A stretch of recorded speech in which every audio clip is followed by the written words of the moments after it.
Bueno, es momento de recibir a Eduardo Botinel, director de Factum, para hablar esta vez de la interna del Frente Amplio. ¿Cómo andás? ¿Qué tal? ¿Cómo están? ¿Qué tal? Bienvenido.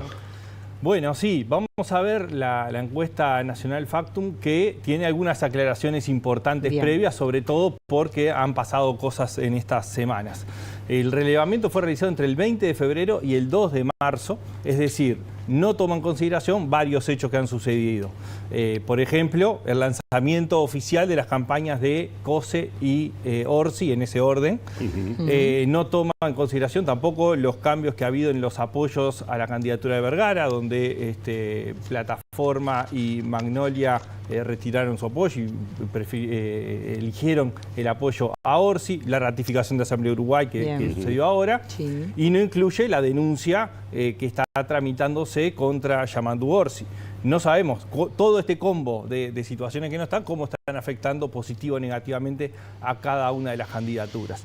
El otro factor importante que tenemos que considerar siempre en las elecciones internas, y en este caso particular en el Frente Amplio puede tener una incidencia importante, es el voto voluntario que tiene las elecciones internas. Esto todavía no estamos en condiciones de poder filtrar, digamos, la cantidad de gente que va a ir a votar, porque una cosa es la declaración de ir a votar faltando tanto tiempo para las elecciones internas, y otro es también el grado de conocimiento que hay sobre, por ejemplo, cuándo son las elecciones internas. Y ahí hay un desconocimiento muy importante en la población, por lo tanto, hasta no estar más cerca es difícil poder estimar el volumen de participación, que siempre es un problema para las encuestas, porque hay una sobredeclaración, no porque la gente mienta, sino porque de repente tiene la intención de ir y termina no yendo a votar por una infinidad de razones.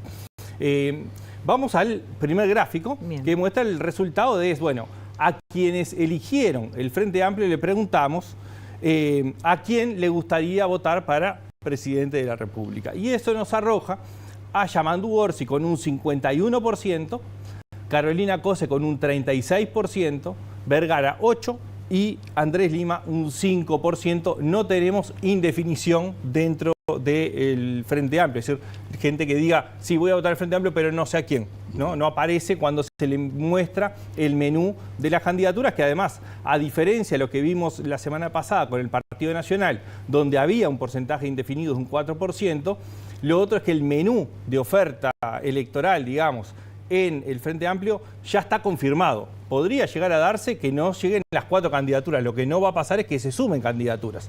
En el Partido Nacional tenemos alguna incógnita, el caso de Sartori, y bueno, todavía está en plazo que podrían aparecer candidaturas. No está ¿Recordá hasta cuándo, perdón, hasta cuándo tiene plazo? Son 30 días antes de las elecciones internas, o sea, todavía hay tiempo. Entonces, estando ese plazo, bueno, en el Partido Colorado apareció la candidatura de Carolina H. Es decir, en el Frente Amplio, por sus propios estatutos, no hay posibilidad de que aparezca una nueva candidatura. Entonces, eso restringe la oferta electoral y, por lo tanto, en ese sentido hay una estabilidad esperable, más allá de que pudiera o no alcanzarse que las 4 candidaturas lleguen al 30 de junio. En principio, todo parece confirmar que sí van a ser las 4 candidaturas.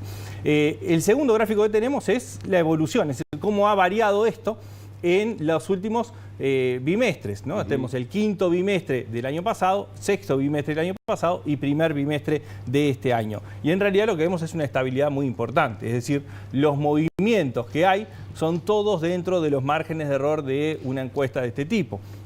Es decir, Orsi ha estado entre 49 y 51%, Cose entre 36 y 37%, Vergara entre 8 y 9%, y Lima entre 4 y 5, ¿no? Es decir, en realidad lo que tenemos, a diferencia también de lo que presentamos la semana pasada del Partido Nacional, es una estabilidad muy importante, mientras que la del Partido Nacional mostraba una variación en el último bimestre relevante en términos de los cambios que se habían producido. Acá lo que tenemos es una estabilidad muy importante y tenemos claramente, digamos, 2 competencias simultáneas, ¿no? Una competencia que es la que están llevando adelante Orsi y Cose por la candidatura presidencial, es decir, quién lleva adelante la candidatura única del Frente Amplio a partir del 1 de julio.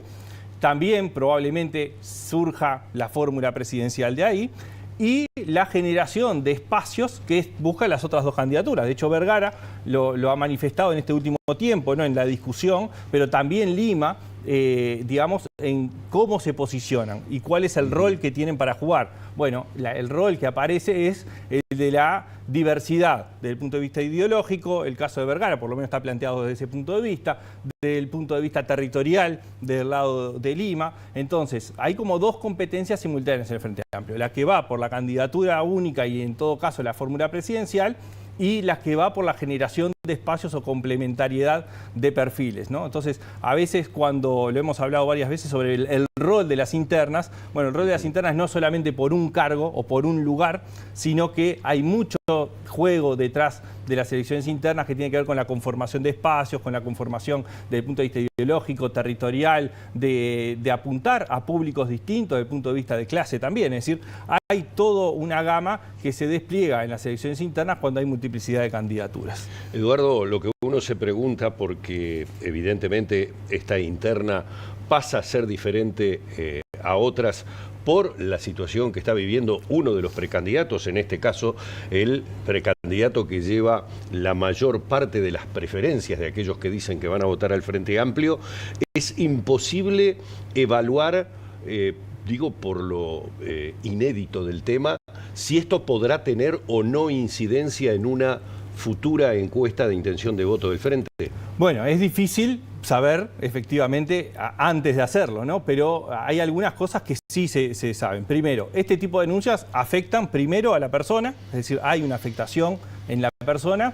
Lo segundo es que afecta sobre todo, y es lo que más se ha visto, es en la agenda, ¿no? Es decir, Orsi no tenía previsto estar hablando de esto en medio de la campaña electoral y el eje cambió. Es decir, cada aparición de Orsi en el último tiempo, además de otros temas, tiene que hablar de esto porque la prensa le consulta, porque van sucediendo hechos, porque aparecen las contradicciones o no contradicciones. Es decir, se pone arriba de la agenda y eso tiene un efecto. El otro efecto que podría ser quizás más positivo es que también a Orsi lo posiciona en un lugar donde el resto del Frente Amplio, más o menos, o con más o menos fuerza, quiero decir, termina apoyándolo, es decir, ante una denuncia. Lo que resta es, bueno, ¿qué es lo que sucede de aquí en adelante, ¿no? Es decir, ¿es una denuncia válida, cómo lo tramita la Fiscalía, o es la otra campana, digamos, que presentan desde el lado de Orsi, de una campaña sucia que está basada en falsedades y eso tiene otro efecto distinto, ¿no? Entonces, cualquiera de los dos, lo mejor para una candidatura siempre es que quede claro, no que quede en una nebulosa, ¿no? Y por ahora lo que hay es una nebulosa grande sobre qué es la denuncia, cuánto de cierto o no tiene, cuánto de campaña sucia o no existe, y eso, bueno, cuanto antes y más claramente se defina, es lo mejor que puede esperar Orsi.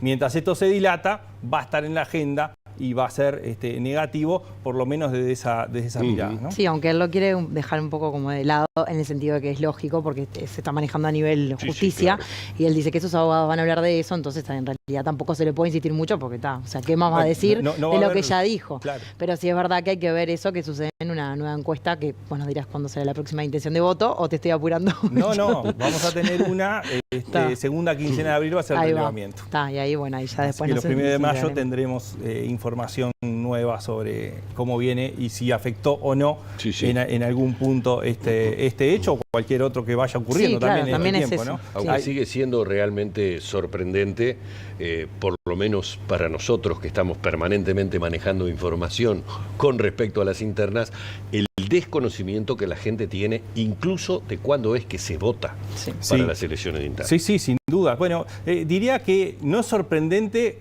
con respecto a lo que sucedió en 2019, porque los números los vamos a ver en las próximas semanas para ilustrar, digamos, más claramente, pero no son diferentes a lo del 2019. Sí es cierto, es que hay un desconocimiento importante que no es nuevo, digamos. A lo que voy es, efectivamente, la población no está en la cotidianidad política y con todo el calendario electoral en la cabeza, como tenemos nosotros, estamos cada una de las fechas. Y hay confusiones también sobre, bueno, cuándo son las internas o cuándo es la primera vuelta, o si la primera vuelta es la interna, es decir, todavía hay un conjunto importante de gente que no lo tiene claro. Muy bien, muchísimas gracias, Eduardo, un placer. Por favor, es a ustedes. Gracias. Buenas noches.